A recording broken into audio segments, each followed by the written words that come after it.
룻기 1장 14절 말씀 읽고 나누는 시작합니다. 그들이 소리를 높여 다시 울더니 오르바는 그의 시어머니에게 맞추되 룻은 그를 붙쫓았더라. 아멘. 영적인 논리를 붙잡으라 라는 제목이고요. 영적인 논리라 함은 사람보다 하나님을 먼저 붙드는 사람이 되어야 합니다라는 말입니다. 우리가 룻기서를 볼 때 룻기에는 회복의 원리가 있다라고 말씀을 드렸죠.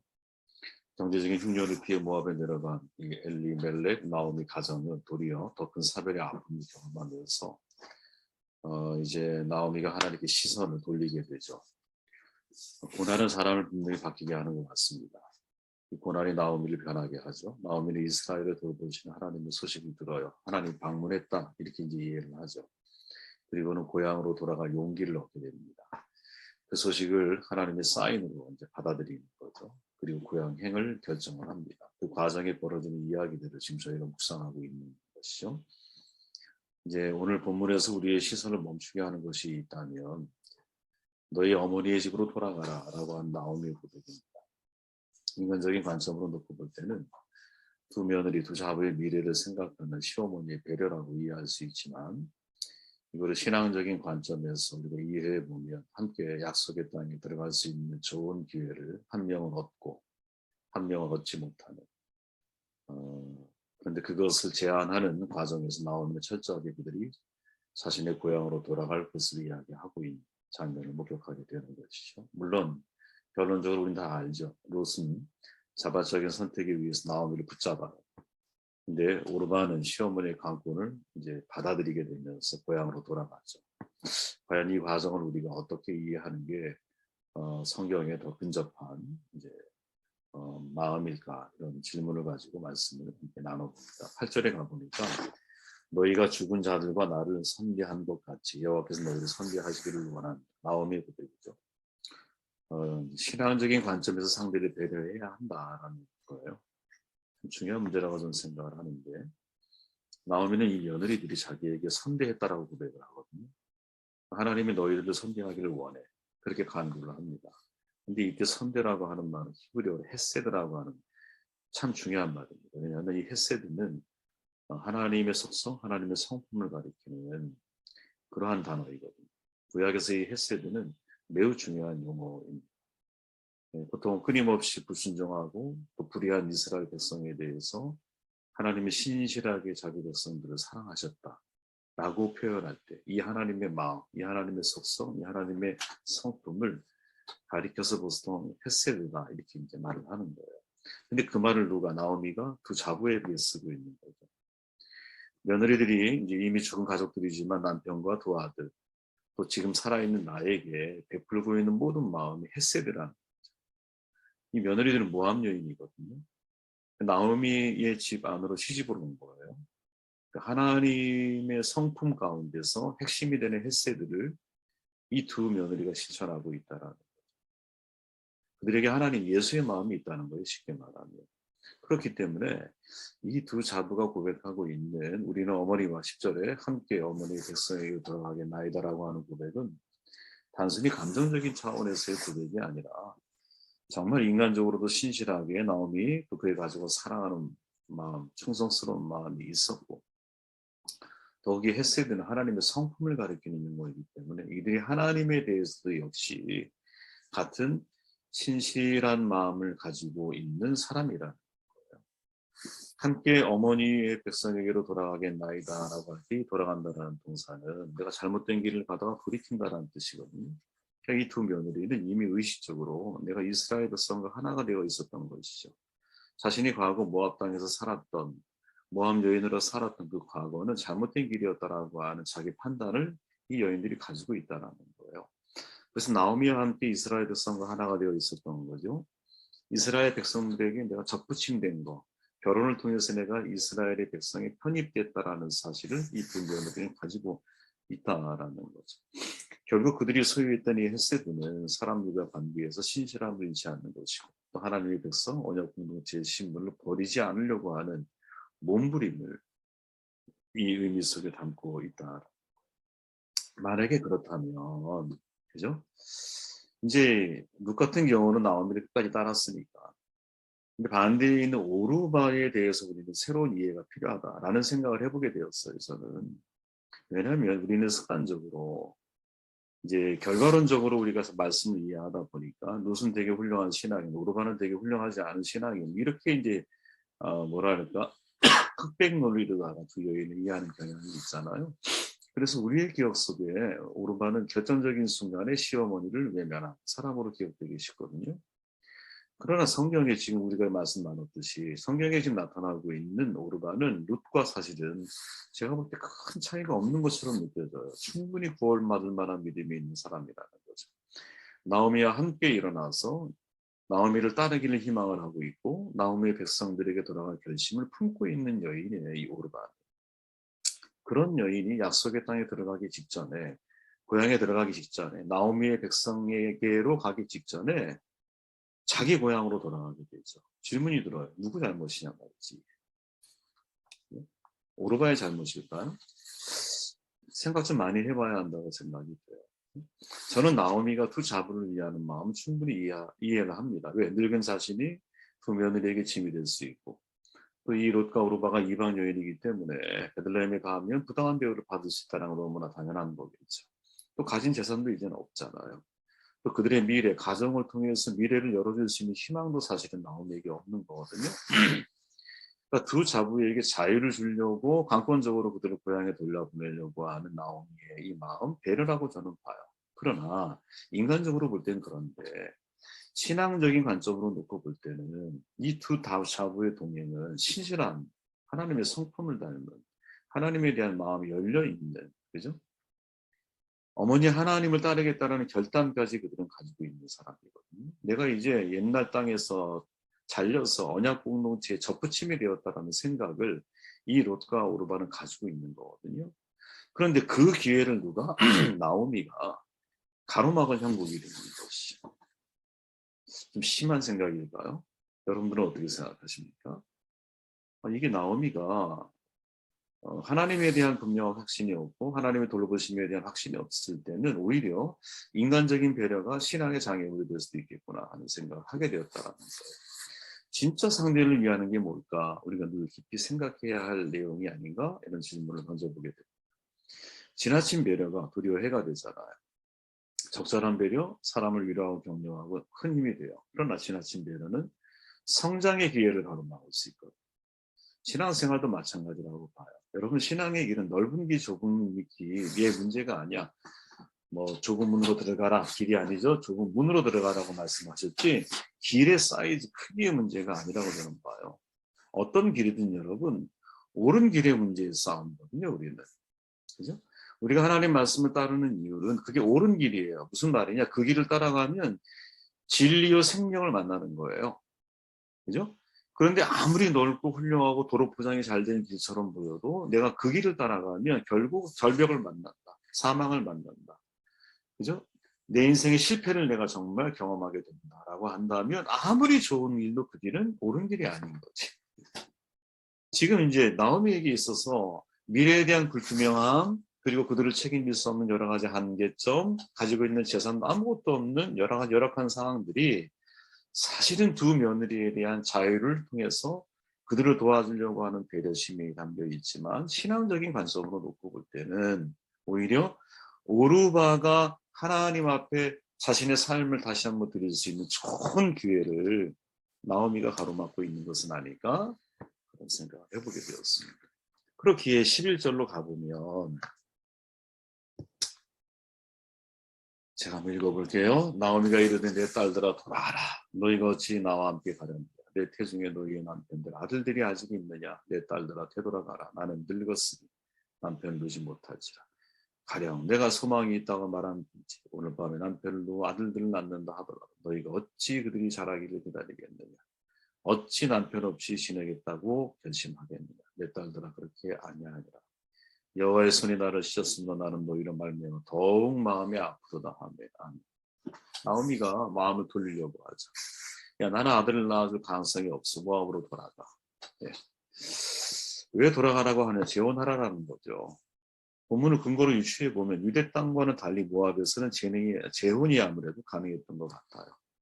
나오미는 그 두 자부를 모압으로 돌아가서 재혼하는 것이 그들이 살 수 있는 유일한 방편이라고 생각을 해. 당연하죠. 왜? 그냥 과부라고 하는 것은 여러분 경제적인 능력이 없잖아요. 그죠? 경제적인 능력이 없거든. 고와 과부는 그 시대의 최악의 소외된 계층에 속하잖아요. 결국 문제는 뭐냐? 돈의 문제라는 거지. 먹고 사는 문제라는 거지. 이 문제가 나오미로 하여금 롯과 오르바가 자기의 고향으로 되돌아가게 만드는 아주 결정적인 이유였다라는 거죠. 이게 사실은. 마태복음에 보면 예수님이 그렇게 말씀하잖아요. 그러므로 내가 너에게 이르노니 목숨을 위하여 무엇을 먹을까 무엇을 마실까 몸을 위하여 무엇을 입을까 염려하지 말라. 목숨이 음식보다 중하지 아니하며 몸이 의욕보다 중하지 아니하냐. 공중의 새를 봐라. 심지도 않고 거두지도 않아. 창고에 모아들이지 않아 쭉 하면서 염려함으로 그 길을 한 자라 더 할 수 있겠느냐 이렇게 말씀을 하죠. 근데 이 내용의 출발이 뭐냐면 그러므로예요. 접속사 그러므로. 그러므로는 앞문장에 대한 결론이거든요. 그러면 앞문장의 문장이 뭐냐 이거예요. 여러분. 너희가 하나님과 재물을 겸하여서 누리지 못하느니라. 아멘. 왜 우리가 염려하느냐? 재물 때문이라는 거죠. 결국. 그죠? 재물의 문제라는 거.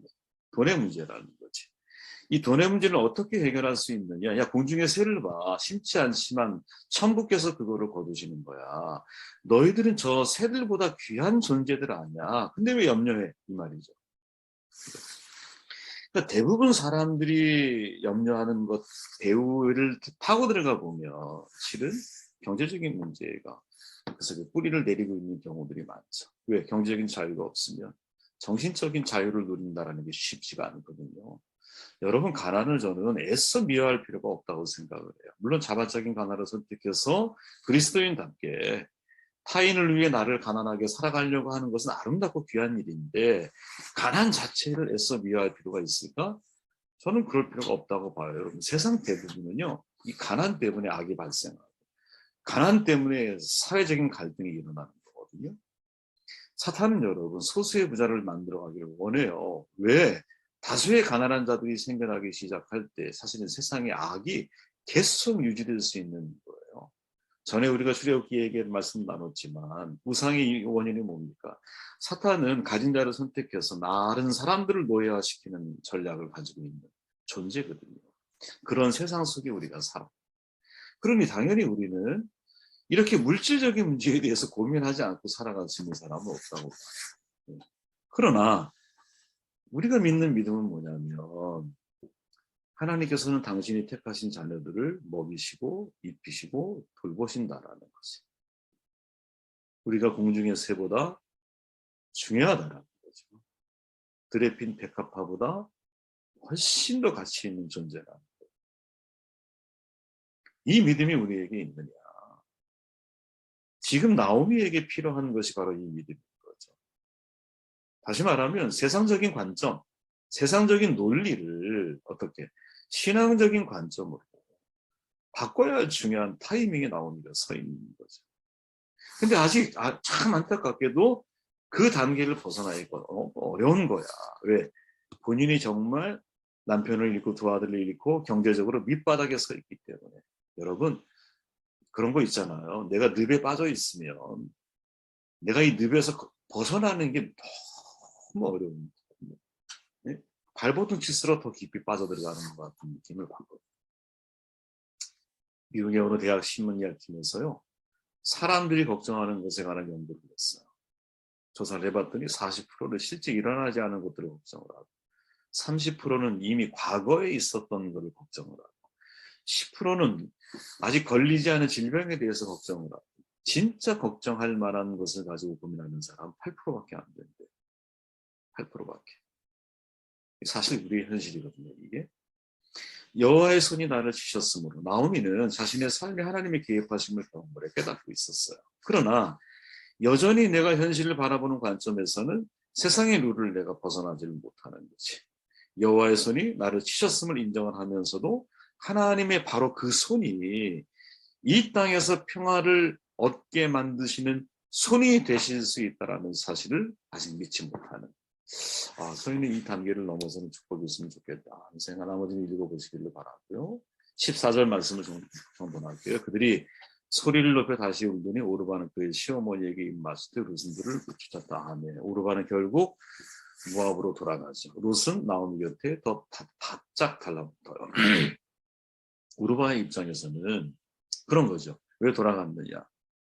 나오미의 이 권고를 받아들이는 것이 온당한 일이라고 여겼을 거예요. 말 그대로 나오미의 논리에 오르바가 설득이 된 거지. 근데 그 나오미의 논리는 성경의 논리는 아니었어요. 예. 나오미의 논리가 성경의 논리가 아님에도 불구하고 그 논리에 내가 설득이 될 수밖에 없는 것. 이것이 우리가 인생을 살아갈 때 항상 경험할 수 있는 거거든요. 그죠? 그러나 정반대로 룻은 나오미의 논리를 받아들이지 않아. 정말 한치도 물러서지 않아요. 나오미와 함께 이스라엘로 가겠다고 아주 그냥 강경한 입장을 취해요. 자기의 가족과의 단절이거든요. 이제 내가 베들레헴에 가면 내 가족과는 완전한 단절이야. 하지만 나는 그 길을 가겠다. 이렇게 말을 해요. 어떻게 이런 결정을 내릴 수 있을까? 도대체 롯과 나오미의 차이점은 도대체 어디에 있느냐? 저는 가만히 생각해 보면 여러분, 이제 앞서 말한 것처럼 모든 면에서 롯과 이 오르바는 별 차이가 없어요. 그죠? 그들은 정말 하나님 앞에 신실한 마음을 가지고 있었고 이 나오미에 대해서도 신실한 마음을 가지고 있었어. 그런데 결과적으로 롯은 나오미를 붙잡고 오르바는 자기의 고향으로 돌아가. 차이가 뭐냐? 그건 결국 믿음의 차이인 거죠. 믿음의 차이. 그죠? 롯이 끝까지 어머니를 따르겠다라고 한 것은 나오미에 대한 효성, 이거보다 훨씬 더 중요한 하나님에 대한 신앙 때문인 거죠. 롯이 나오미를 따르기로 선택한 것은 자신의 미래를 포기하고 늙은 엄마를 보필하겠다라고 하는 이 인간적인 의지, 이게 왜 없었겠어요? 있지요, 분명히 있어요. 그러나 이거보다 훨씬 더 중요한 것은 내가 만난 하나님이 있는 거예요. 오르바 역시 여러분 알지만 롯 못지않게 시어머니를 사랑했거든요. 공경할 마음도 분명히 있었어요. 그런데 그것만 가지고는 자신의 미래를 포기하고 일생을 내가 희생을 해야 할 이유가 되지는 못해요. 왜? 그보다 더 큰 사실은 하나님에 대한 이 오르바 자신의 신앙 고백이 그 속에 없기 때문에 이게 롯과 오르바의 결정적인 차이점인 거죠. 네. 저는 이제 그런 질문이 들었어요. 우리가 성경에 보면 가인과 예를 들어서 아벨 하면 서로가 비슷해 보이지만 서로가 다른 변론을 내려야 되잖아요. 롯과 아르바도 사실은 마찬가지거든요. 처음에 비슷했어. 그죠? 처음에는 가족을 다 사랑하고 나오미까지 포기하지 못하는 같은 마음이야. 헷세드 신실한 마음으로 자기 시어머니와 가족들을 대하는 또 하나님에 대해서 그렇게 열린 마음을 가지고 접근했던 사람이야. 그러나 결과적으로 마지막 순간이 되었을 때는 룻은 나오미가 뭐라고 말을 해도 나는 그 길을 가겠다. 왜? 룻이 붙은 것은 나오미라기보다 그보다 더 배후에 계신 하나님에 대해서 초점을 맞춘 것이고 오르바는 나오미가 말을 했을 때 그 나오미의 말에 설득될 수밖에 없었던 이유는 내가 가지고 있는 확신에 대한 불신 때문에 그런 거죠. 그랬을 때 이 롯과 오르바가 그 이후에 어떻게 되었을까? 우리 잘 알잖아요, 여러분. 롯은 보아스를 만나서 다윗의 증조 할머니가 되죠. 그리고 훗날 메시아의 조상이 되잖아요, 그죠? 정말 그리스도의 족보에 올라가는 인생의 대박을 경험하게 돼요. 그럼 오르바는 어떻게 되었을까?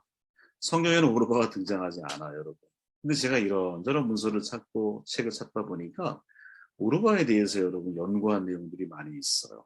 성경에는 없는데 어디에서 연구를 많이 했냐면 유대 공동체 사회 내에서 연구를 많이 했어요, 여러분. 1997년 6월 7일자에 이스라엘 유대 공동체 이스라엘이라고 하는 잡지 속에 보면 그 내용 가운데 여러분 충격적인 사실 하나가 나오거든요. 이런 내용이에요. 룻과 오르바 모두 강인한 여인이었다. 나오미에게 등을 돌렸던 오르바는 골리앗의 증조 할머니가 되고 룻은 다윗의 증조 할머니가 되었다. 이렇게 말을 해요.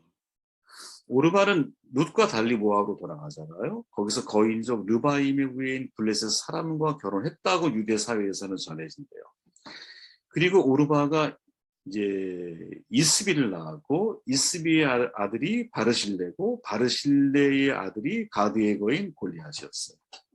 그렇게 다윗과 골리앗, 롯과 오르바의 증손자 세대인 거예요. 여기에 대해서 이제 심도 깊게 연구한 사람이 누구냐면 나이엔 맹일이라고 하는 작가가 계세요. 저쪽 미국에서 이제 교회를 섬기고 있는 분인데 그분이 이제 유대적 관점으로 본 룻기라고 하는 내용에서 이런 내용들을 거론을 해요. 되게 중요하죠, 여러분. 되게 이렇게 저는 되게 뭐랄까요? 한 번도 생각해보지 못했던 문제였어요. 늘 궁금은 했죠. 오르바가 어떻게 그 이후에 길이 펼쳐졌을까? 늘 궁금은 했었는데 무슨 다윗의 증손 할머니가 돼. 근데 오르바에 대한 기록은 성경이 없기 때문에 사실은 쉽지가 않았지만 유대 사회, 유대 공동체 안에서 흘러오는 여러 가지 전승이나 이야기들을 다 종합해 보았을 때 오르바는 골리앗의 할머니라는 거지. 그리고 다윗과 골리앗이 싸워서 결국 다윗이 승리하게 돼. 야, 이 인생의 차이가 나옵이라고 하는 사람을 중심에 두고 내가 세상의 논리를 따를 것인가? 아니면 영적인 논리를 따를 것인가? 내가 사람의 말을 들을 것인가? 아니면 내가 믿고 있는, 내가 신뢰하고 있는 하나님의 말씀을 내가 들을 것인가? 이에 의해서 완전히 서로 다른 인생을 살아갈 수 있겠구나. 완전히 서로 다른 결과를 만들어낼 수 있겠구나. 하게 되었습니다.